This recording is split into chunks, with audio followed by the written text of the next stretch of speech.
네, 지난해 이맘때쯤 한반도 주변의 초미세먼지를 분석한 영상입니다. 이게 붉은색일수록 더 심하다는 뜻인데 서쪽, 그러니까 중국 쪽에서 초미세먼지가 밀려와서 한반도를 뒤덮는 걸 눈으로 볼 수 있습니다.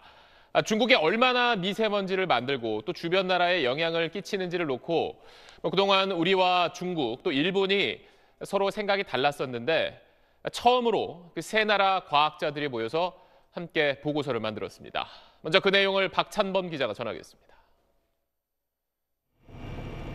한중일 연구진은 2000년부터 2017년까지 대기오염 물질 측정치를 근거로 초미세먼지를 발생시키는 국내, 국외 영향 정도를 계산했습니다.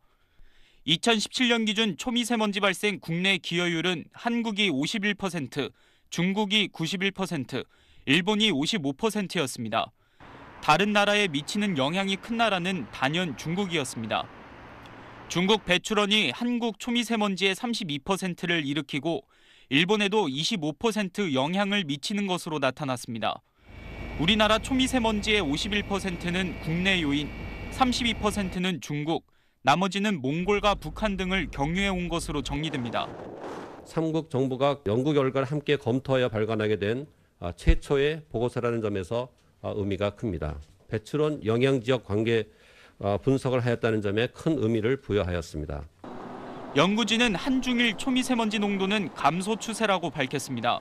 2015년과 비교할 때 한국과 일본은 12%, 중국은 22% 줄어들었습니다. 이번 연구는 연평균 농도를 기준으로 한 것으로 국립환경과학원 연구에선 미세먼지가 가장 심한 12월에서 3월에는 중국발 요인이 70%를 넘는 것으로 파악됐습니다.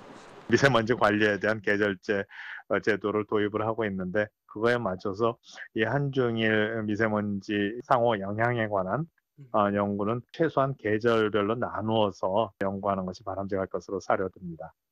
2000년부터 삼국 공동으로 추진해온 이번 연구는 당초 지난해 결과물을 낼 예정이었지만 대대적으로 미세먼지 감축 정책을 벌여온 중국이 최근 자료를 반영해야 한다고 주장해 발표가 미뤄졌습니다. SBS 박찬범입니다.